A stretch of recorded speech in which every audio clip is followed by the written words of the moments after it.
ಸಿದ್ದರಾಮಯ್ಯ ಅವರನ್ನ ನಿಲ್ಲಿಸಿದ್ರು, ಬೈದ್ರು ಅನ್ನೋ FIR ಆಗಿದೆ ಸರ್. ನೀವು ಒತ್ತಾಯ ಮಾಡಿದ್ದೀರಿ ಸರ್ ಕರಸೇವಕರ ಮೇಲೆ? ನೋಡಿ, ನಾನು ಮೊನ್ನೆ ಬೆಂಗಳೂರಲ್ಲಿ ಹೇಳಿದ್ದೇನೆ, ಹುಬ್ಳಿಲಿ ಹೇಳಿದ್ದೇನೆ, 30 ವರ್ಷ ಮೇಲೆ ಇರುವಂಥ ಕೇಸ್ಗಳು ಯಾವ ಹೋರಾಟದ ಹಿನ್ನೆಲೆಯಲ್ಲಿ, ಅದು ಅಯೋಧ್ಯೆ ಇಶ್ಯೂ ಇರ್ಬೋದು, ಮತ್ತೊಂದು ಹೋರಾಟದ ಹಿನ್ನೆಲೆಯಲ್ಲಿ ಏನಿರ್ತಾವೆ ಕೇಸ್ಗಳು, ಅದನ್ನು ಒಂದು ಪರಿಷ್ಕರಣೆ ಮಾಡಿಕೊಂಡು ರಿವ್ಯೂ ಮಾಡಿಕೊಂಡು ವಿಡ್ರಾ ಮಾಡುವಂಥದ್ದು ಆಗಬೇಕು ಅನ್ನುವಂಥದ್ದು ಮೊನ್ನೆನೂ ನಾನು ಸಲಹೆ ಕೊಟ್ಟಿದ್ದೆ ಮತ್ತು ರಾಜ್ಯ ಸರ್ಕಾರಕ್ಕೆ ವಿನಂತಿನೂ ಮಾಡಿದ್ದೆ. ಅದೇ ರೀತಿ ಇವತ್ತು ಇಲ್ಲಿ 30 ವರ್ಷದ ಹಳೆಯ ಕೇಸ್ ಇದೆ. ಆ ಹಿನ್ನೆಲೆಯಲ್ಲಿ ಅದನ್ನು ನಾನು ಶಾಸಕರಿದ್ದಾಗ, ಮಂತ್ರಿ ಇದ್ದಾಗ ಎಲ್ಲ ರೀತಿ ಪ್ರಯತ್ನ ನಾನು ಮಾಡಿದ್ದೆ. ಎಷ್ಟೋ ಕೇಸ್ಗಳನ್ನು ವಿಡ್ರಾನು ಮಾಡಿಸಿದ್ದೆ. ನಾನು ಬೇರೆ ಬೇರೆ ಹೋರಾಟದ ಹಿನ್ನೆಲೆ ಇದ್ದಂಥ ಕೇಸ್ಗಳನ್ನು ವಿಡ್ರಾನು ಮಾಡಿಸಿದ್ದೆ. ಆ ಪ್ರಯತ್ನ ನಾನು ಹಿಂದೂ ಮಾಡ್ಕೊಂಡು ಬಂದಿನಿ. ಆದರೆ ನಾನು ಒಂದು ಕೇಳ್ತಾ ಇದ್ದೇನೆ, ಇವತ್ತು ವಿಡ್ರಾಲ್ ಬಗ್ಗೆ ಚರ್ಚೆ ಮಾಡುವಂಥವ್ರು ಹಿಂದೆ 7-8 ವರ್ಷ ಭಾರತೀಯ ಜನತಾ ಪಾರ್ಟಿ ಇವತ್ತಿನ ಹೋರಾಟ ಮಾಡಾಕತ್ತಾರಲ್ಲ, ಬೀದಿಗಿಳಿದು ಹೋರಾಟ ಮಾಡಾಕತ್ತಾರಲ್ಲ, ಯಾರು ಕರಸೇವಕರ ಬಗ್ಗೆ ಭಾಳ ಒಂದು ಅಭಿಮಾನದಿಂದ ಮಾತಾಡ್ತಿದ್ದಾರಲ್ಲ, ಆ ಕರಸೇವಕರ ಮೇಲೆ ಇರುವಂಥ ಕೇಸ್ಗಳನ್ನು ವಿಡ್ರಾ ಮಾಡಲಿಕ್ಕೆ ಒಂದು ಪ್ರಾಮಾಣಿಕ ಪ್ರಯತ್ನ ಯಾಕೆ ಮಾಡಲಿಲ್ಲ? ಇವತ್ತೇನು ಹೋರಾಟ ಮಾಡಾಕತ್ತಾರಲ್ಲ ಅವ್ರು ಯಾಕೆ ಮಾಡಲಿಲ್ಲ? 7-8 ವರ್ಷ ಭಾರತೀಯ ಜನತಾ ಪಾರ್ಟಿ ಸರ್ಕಾರನ ಇತ್ತು, ಯಾಕೆ ಮಾಡಲಿಲ್ಲ ಅನ್ನುವಂಥ ಪ್ರಶ್ನೆ ಬರ್ತದೆ. ಅದಕ್ಕೆ ಉತ್ತರ ಅವ್ರು ಕೊಡಬೇಕಾಗ್ತದೆ. ಪ್ರಯತ್ನ ಮಾಡಲಿಲ್ಲ ಸರ್, ಮಾಡೇ ಇಲ್ಲ. ಹಿಂಗೆ ಇಂಥವೇನು ಆದ್ಕೂಳೆ ನಾವು ಕರಸೇವಕರ ಪರವಾಗಿ, ಹಿಂದೂ ಹೋರಾಟಗಾರರ ಪರವಾಗಿ ಅಂಥೇಳಿ ಹೋರಾಟಗಿಳಿತಾರೆ ಹೊರತು ಮತ್ತೆ ಅದೇ ಅಮಾಯಕರನ್ನು ಕರ್ಕೊಂಡು ಬಂದು ಹೋರಾಟ ಮಾಡ್ತಾರೆ. ಆದರೆ ಅವ್ರ ಮೇಲೆ ಇದ್ದಂಥ ಕೇಸ್ಗಳು 30 ವರ್ಷ ಕೋರ್ಟ್ ಅಡ್ಡಾಡ್ತಾರೆ, ಹೋಗಿ ಬರ್ತಾರೆ, ವಕೀಲರ ಖರ್ಚು ಎಲ್ಲ ಮಾಡ್ಕೊಂಡಿರ್ತಾರೆ. ಆವಾಗ ಯಾರು ಅವ್ರ ಬಗ್ಗೆ ಕಾಳಜಿ ಮಾಡೋದಿಲ್ಲ. ಇಂಥವೇನು ಘಟನೆ ಆದ ಕೂಡಲೇ ಅದನ್ನು ರಾಜಕೀಕರಣಗೊಳಿಸುವಂಥದ್ದು ಸ್ಟಾರ್ಟ್ ಆಗ್ತದೆ. ಈಗ ಸರ್ ಆರ್ ಅಶೋಕ್ ಅವರು ಹೇಳಿದರು, ಯಡಿಯೂರಪ್ಪನವರು ಹೊರಗಿನ ಜಿಲ್ಲೆಯವರು, ಸದಾನಂದ ಗೌಡರು ಅದು ಹೊರಗಿನವರು, ಜಗದೀಶ್ ಶೆಟ್ಟರ್ ಕ್ಷೇತ್ರದ ಜನನ ಅಲ್ಲ, ಅವರು ಆ ಜನನ ಹೋರಾಟ ಮಾಡಿ ಇವ್ರನ್ನ ಅಧಿಕಾರಕ್ಕೆ ತಂದ್ರಲ್ಲ, ಯಾಕೆ ಹಿಂಪಡಲಿಲ್ಲ? ನೋಡಿ, ನಾನು ಎಲ್ಲ ರೀತಿ ಪ್ರಯತ್ನ ಮಾಡಿದ್ದೀನಿ. ಯಾವಾಗಲೂ ಮುಖ್ಯಮಂತ್ರಿಗಳು ಇರುವಂಥ ಅಧಿಕಾರ. ನಾ ಇದ್ದದ್ದು ಮುಖ್ಯಮಂತ್ರಿ ಬರೀ 10 ತಿಂಗಳು. ಯಡಿಯೂರಪ್ಪನವರು 4-5 ವರ್ಷ ಮುಖ್ಯಮಂತ್ರಿ ಇದ್ದರು, ಬೊಮ್ಮಾಯಿಯವರು 2-2.5 ವರ್ಷ ಮುಖ್ಯಮಂತ್ರಿ ಇದ್ದರು, ಸದಾನಂದ ಗೌಡರು ಇದ್ದರು. ನಾನು ಇದ್ದದ್ದು ಬರೀ 10 ತಿಂಗಳ ಮುಖ್ಯಮಂತ್ರಿ. 10 ತಿಂಗಳಿದ್ದಂಥ ಸಂದರ್ಭದಲ್ಲಿ ಏನೇನು ಮಾಡಿದೆ ಎಲ್ಲ ರೆಕಾರ್ಡ್ ಇದ್ದಾವೆ. ಯಾವ್ಯಾವ ಕೇಸ್ಗಳು ವಿಡ್ರಾ ಮಾಡಿದ್ದು ಮತ್ತೊಂದು ಎಲ್ಲವೂ ಆಗಿದ್ದಾವೆ. ನನ್ನ ಟೈಮ್ನಲ್ಲಿ ಏನು ಪ್ರಯತ್ನ ಮಾಡಬೇಕು ನಾನು ಮಾಡಿದ್ದೇನೆ. ಆದರೆ ಇವ್ರ ಕರಸೇವಕರ ಬಗ್ಗೆ ಇಷ್ಟೆಲ್ಲ ಅನುಕಂಪ ಹೋರಾಟ ಮಾಡ್ತಾರಲ್ಲ, ಇವ್ರದ್ದೇನು ಪಾತ್ರ? ಇವತ್ತು ಅಶೋಕ್ ಅವರು ಹೋಮ್ ಮಿನಿಸ್ಟರ್ ಇದ್ದರು, ಎಷ್ಟು ಕೇಸ್ ವಿಡ್ರಾ ಮಾಡಿದರು?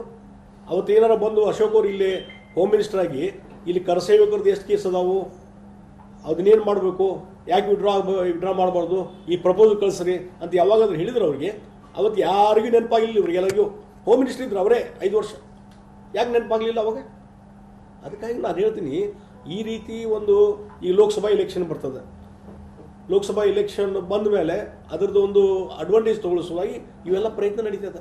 ಇವತ್ತು ಪ್ರಹ್ಲಾದ್ ಜೋಶಿ ಅವರು ಇಲ್ಲೇ ಈ ರೀತಿ ಹಿಂದೂ ಮುಸ್ಲಿಂ ಡಿವೈಡ್ ಮಾಡಿಕೊಂಡೆ ಇವತ್ತು ಅದನ್ನು ಅಡ್ವಾಂಟೇಜ್ ತೊಗೊಂಡು ಲೋಕಸಭಾ ಎಲೆಕ್ಷನ್ ಗೆಲ್ಲೋದು ಅಷ್ಟೇ.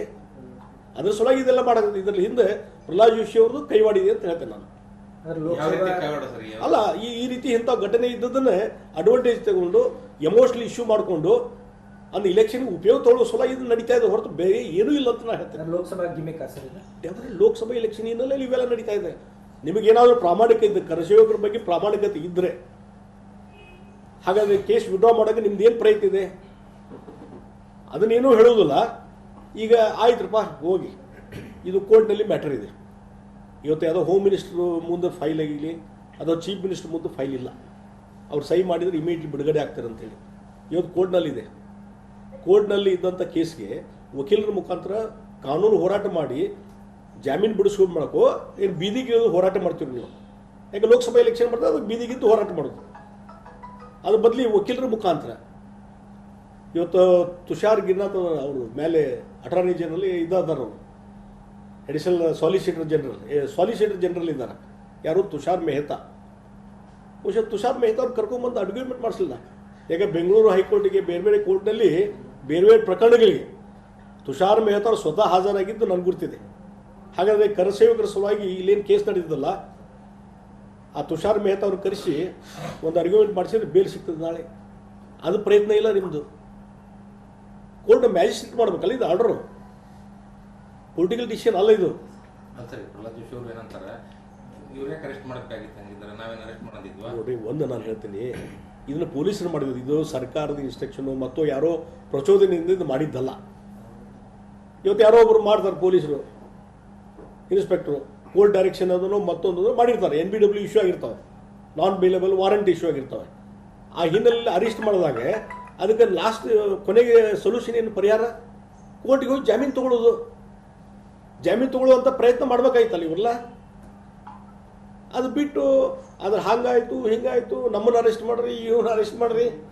ಇದು ಅರ್ಥ ಪ್ರತಿಭಟನೆ ಸಂದರ್ಭದಲ್ಲಿ ತಮ್ಮ ವಿರುದ್ಧನೂ ಘೋಷಣೆ ಕೂಗಿದ್ರು, ತಾವು ಸಹ ಇದರಲ್ಲಿ ಷಡ್ಯಂತ್ರ ಮಾಡಿದ್ರು ಅನ್ನೋದು ಆರೋಪ ಮಾಡಿದ್ರು. ಅದಕ್ಕೆ ನಾವೊಂದು ಹೇಳಿದಲ್ರಿ, ಈ ಷಡ್ಯಂತ್ರ ಇವೆಲ್ಲ ಏನದ ಚುನಾವಣೆಗೆ ಬಂದದ್ದು, ಲೋಕಸಭಾ ಚುನಾವಣೆ. ಈಗ ನಾನು ಹಿಂದೆಲ್ಲ ಅಲ್ಲಿದ್ದು ವಿಡ್ರಾ ಮಾಡೋಕ್ಕೆ ಮತ್ತೊಂದು ಪ್ರಯತ್ನ ಮಾಡಿದಂಥ ವ್ಯಕ್ತಿ ಈಗ ಷಡ್ಯಂತ್ರ ಮಾಡಿದಂತೆ ಏನು ಷಡ್ಯಂತ್ರ ಮಾಡಿ ಹೇಳ್ಬಿಡ್ಲಲ್ಲ. ಸರ್ ಇನ್ನೊಂದೇನಂದ್ರೆ 2022 ರಾಮ ಮಂದಿರ ಇದು ಉದ್ಘಾಟನೆ ಇದೆ, ಹಿಂದೂಗಳನ್ನು ಟಾರ್ಗೆಟ್ ಮಾಡ್ತಾ ಇದ್ದಾರೆ ಅಂತ ಒಂದು ಆರೋಪ. ನೋಡ್ರಿ, ಒಂದು ಕೇಸ್ ಅಂದ್ರೆ ಇಡೀ ಎಷ್ಟು ಮಂದಿ ಹಿಂದೂಗಳು ಅದಾರೆ ಇಡೀ ರಾಜ್ಯದಲ್ಲಿ? ಎಷ್ಟು ಮಂದಿ ಇದೆ? 7 ಕೋಟಿ ಜನಸಂಖ್ಯೆ ಇದೆ. ಆಲ್ಮೋಸ್ಟ್ 80% ಜನಸಂಖ್ಯೆ ಹಿಂದೂಗಳು ಅದಾರ 7 ಕೋಟಿ ಒಳಗೆ. ಒಬ್ಬ ವ್ಯಕ್ತಿಗೆ ಅರೆಸ್ಟ್ ಮಾಡಿದರೆ ಈ ಒಂದು 5-6 ಕೋಟಿ ಜನರಿಗೆ ತೊಂದರೆ ಆಯ್ತು. ಏನು ಅರ್ಥ ಏನದಕ್ಕೆ? ಅದೇ ಹಿಂದೂ ಮುಸ್ಲಿಂ ಡಿವೈಡ್ ಮಾಡೋದು ಅಷ್ಟೇ ನಿಮ್ಮದು, ಮತ್ತು ಬೇರೆ ಏನಿಲ್ಲ. ಫಾರ್ ದ ಪರ್ಪಸ್ ಆಫ್ ಈ ಲೋಕಸಭಾ ಇಲೆಕ್ಷನ್. ಸರ್, ಈಗ ಅವ್ರನ್ನ ರೌಡಿ ಶೀಟರ್, ಅವ್ರನ್ನ ಕ್ರಿಮಿನಲ್ ಅಂತ ಬಿಂಬಿಸಲಾಗ್ತಾ ಇದೆ. ನೋಡ್ರಿ, ಬಿಂಬಿಸೋದಲ್ರಿ, ಕೇಸ್ ಅದು. ಹಿಂದೆ ರಾಠೋಡ್ ಅಂತ ವ್ಯಕ್ತಿ, Manikanta Rathod, 80 case criminal case ಇದಾವೆ. ಆಮೇಲೆ ಆತ ರೌಡಿ ಶೀಟರ್ನಲ್ಲಿ ಇದ್ದಾರೆ. It is admitted fact. ಅವ್ರಿಗೆ ಟಿಕೆಟ್ ಕೊಟ್ಟು ನೀವು ಎಲೆಕ್ಷನ್ ನಿಲ್ಲಿಸ್ತೀರಿ, ಎಲ್ಲೇ ಪ್ರಿಯಾಂಕಾ ಖರ್ಗೆ ವಿರುದ್ಧ ನಿಲ್ಲಿಸ್ತೀರಿ. ನಿಮಗೆಲ್ಲ ಕ್ರಿಮಿನಲ್ಸ್ ಬೇಕು. ನಂಗೆ ಅರ್ಥ ಆಗ್ತಾ ಇಲ್ಲ. ಈ ಕೇಸ್ ಏನೇನು ಅದಾವತ್ತು ಎಲ್ಲ ಹೊರಗೆ ಬಂದದ, ಅದಕ್ಕೆ ಅವ್ರು ಉತ್ತರ ಕೊಡ್ಲಿ. ಅಲ್ಲ ಸರ್, ಅವರು ಎಲ್ಲ ಬೇರೆ ಕೇಸ್ಗಳನ್ನು ಖುಲಾಸೆ ಮಾಡ್ಕೊಂಡ್ರು, ಅರೆಸ್ಟ್ ಆಗಿರೋದು ಮಾತ್ರ ಇದೇ ಕೇಸಲ್ಲಿ ಅನ್ನೋ ಕಾರಣಕ್ಕಾಗಿ ಇಶ್ಯೂ ಆಗಿರೋದು. ನಾವು ಒಂದು ಹೇಳ್ತೀನಿ, ಒಟ್ಟಿರುವ ಯಾವುದೇ ಕೇಸ್ ಇದ್ದರೂ ಇವತ್ತು ಕೋರ್ಟಿನ ಡೈರೆಕ್ಷನ್ ಇಲ್ಲದೇ ಯಾವುದೂ ಆಗಿರೋದಿಲ್ಲ. ಪ್ರೊಸೆಸ್ ಕೋರ್ಟಿನ ಡೈರೆಕ್ಷನ್ ಆಗಿರ್ತದೆ, ಪ್ರೊಸೆಸ್ ಆಗಿರ್ತದೆ. ಅದೇ ಪ್ರಕಾರ ಕಾನೂನು ರೀತಿ ಹೋರಾಟ ಮಾಡಿಕೊಂಡು ಲೀಗಲ್ ಫೈಟ್ ಮಾಡಿಕೊಂಡು ಒಳ್ಳೆ ವಕೀಲರು ಇಟ್ಟು ಜಾಮೀನು ತೊಗೊಳ್ರಲ್ಲ, ಯಾರು ಬೇಡ ಅಂತಾರೆ? ಅವ್ರು ಬಹುಶಃ ಜಾಮೀನು ಸಿಕ್ಕಿರಬಾರ್ದು, ಇದು ಹೋರಾಟ ಹಿಂಗೆ ಮುಂದುವರಿಬೇಕು, ಅದು ಉದ್ದೇಶ ಇದ್ರೂ ಇರ್ಬೋದು. ಅಲ್ಲ, ಇದು ಅಂದ್ರೆ ಅಲ್ಲಿ ಅಧಿಕಾರಿ ಮುಸ್ಲಿಂ ಅಧಿಕಾರಿ ಇರೋದಕ್ಕೆ ಇಷ್ಟೆಲ್ಲ ಆಯ್ತಾ ಅಂತ ನೋಡಿ, ನಂಗೆ ಯಾರು ಅಧಿಕಾರಿ ಇದ್ರು ಅವರು ಇವರು ಅಲ್ಲ, ಇವರು ಬಿಜೆಪಿ ಅದನ್ನ ಒಂದು ನಾನು ಅದ್ರ ಬಗ್ಗೆ ಏನೂ ಮಾತಾಡಕ್ಕೆ ಹೋಗೋದಿಲ್ಲ. ಆಗ್ಯದ ಘಟನೆ ಈಗ ಇದಾಗ್ಯದಲ್ಲ. ಈ ಕೋರ್ಟಲ್ಲಿ ಇವತ್ತು ಆರ್ಡರ್ ಇಟ್ಟಾರ, ನಿನ್ನ ಆರ್ಗ್ಯುಮೆಂಟ್ ಆಗಿದೆ, ಇವತ್ತು ಆರ್ಡರ್ ಇಟ್ಟಾರ, ವೇಟ್ ಮಾಡೋಣಂತ. ಅಲ್ಲಿ ಜಾಮೀನು ಆದ್ರೆ ಆಗಲಿಲ್ಲ, ಯಾರು ಬೇಡ ಅಂತಾರೆ? ಜಾಮೀನು ಸಿಕ್ಕೊಂಡು ಹೊರಗೆ ಬಂದ್ರೆ ನಾನು ಖುಷಿ ಪಡ್ತೀನಿ, ಯಾರು ಬೇಡ ಅಂತಾರೆ? ಕೋರ್ಟಲ್ಲಿ ಇದೆ ರೀ ಮ್ಯಾಟರು. ಬಟ್ ಇದು ಬಿಜೆಪಿ ಒಂದು ಅಸ್ತ್ರವಾಗಿ ತಗೊಳ್ತಾ ಇದ್ದಾರೆ ಸರ್. ಡೆಫಿನೆಟ್ಲಿ ರೀ, ಮಾಡ್ತಾ ಇದ್ದಾರೆ. ಆದ್ರೆ ಏನು ಮಾಡೋಕ್ಕಾಗತ್ತೆ? ಜನ ಅರ್ಥ ಮಾಡ್ಕೊತಾರೆ, ಜನರಿಗೆ ಎಲ್ಲ ಅರ್ಥ ಆಗ್ತದೆ, ತಿಳ್ಕೊಂಬಿಡ್ರಿ. ಹಿಂದೂ ವಿರೋಧಿ ಅಂತ ಕಾಂಗ್ರೆಸ್ನ ಹಿಂದೂ ವಿರೋಧಿ ಅಂತ ನೋಡ್ರಿ, ಹಿಂದೂ ವಿರೋಧಿ ಅಂತ ಮಾಡಿಕೊಂಡು ಕಾಂಗ್ರೆಸ್ಸನ್ನು ಇವರು ಭಾರತೀಯ ಜನತಾ ಪಾರ್ಟಿ ಇಷ್ಟೆಲ್ಲ ಹೋರಾಟ ಮಾಡಿದ್ರಲ್ಲ. ಅಸೆಂಬ್ಲಿ ಇಲೆಕ್ಷನ್ ಪರ್ಫಾರ್ಮೆನ್ಸ್ ಎಷ್ಟು? ಒಂದ್ಸಲ 110, ಒಂದ್ಸಲ 104. ಕಾಂಗ್ರೆಸ್ ಪರ್ಫಾರ್ಮೆನ್ಸು ಹಿಂದೂ ವೀರೇಂದ್ರ ಪಾಟೀಲ್ ಇದ್ದಾಗ 187 ಸೀಟು ಬಂದಿತ್ತು. ಈ ಮೊನ್ನೆ 136 ಸೀಟು ಕ್ಲಿಯರ್ ಮೆಜಾರಿಟಿ. ಯಾವ ಕಾಂಗ್ರೆಸ್ ಅಧಿಕಾರಕ್ಕೆ ಬಂದದ, ಕ್ಲಿಯರ್ ಮೆಜಾರಿಟಿಲಿ ಬಂದದ ಅಧಿಕಾರ. BJP ಒಂದು ಸಲ ಅಧಿಕಾರ ಬಂದರು. ಈ ಎಮೋಷನಲ್ ಇಶ್ಯೂ ಮೇಲೆ, ಧಾರ್ಮಿಕ ವಿಚಾರಗಳ ಮೇಲೆ, ಇದು ತಾತ್ಕಾಲಿಕವಾದಂಥ ಒಂದು ಎಮೋಷನಲ್ ಇಶ್ಯೂ ಇವೆಲ್ಲ. ಇದರ ಮುಖಾಂತರ ನೀವು ರಾಜಕಾರಣ ಮಾಡ್ತೀರಿ, ಇದರ ಮುಖಾಂತರ ನೀವು ಅಧಿಕಾರಕ್ಕೆ ಬರ್ತೀರಿ ಅಂತಂದ್ರೆ ಅದೊಂದು ಭ್ರಮೆ ಅಂತ ಹೇಳ್ತೀನಿ. ಸರ್, ಈಗ ಅವ್ರನ್ನ ಸಸ್ಪೆಂಡ್ ಮಾಡಬೇಕು ಅಂತೇಳಿ ಪಟ್ಟಿದ್ದಾರೆ. ಮತ್ತು 9ನೇ ತಾರೀಕಿಗೆ ನೋಡ್ರಿ, ಇದು ಸಸ್ಪೆಂಡ್ ಮಾಡೋದು ಬಿಡೋದು ಅದು ಮುಖ್ಯಮಂತ್ರಿಗಳಿಗೆ ಮತ್ತು ಹೋಮ್ ಮಿನಿಸ್ಟ್ರಿಗೆ ಬಿಟ್ಟಂಥ ವಿಚಾರ. ಅವರು ಅದರ ಬಗ್ಗೆ ಅವ್ರು ನಿರ್ಧಾರ ಕೈಗೊಳ್ಳಿ.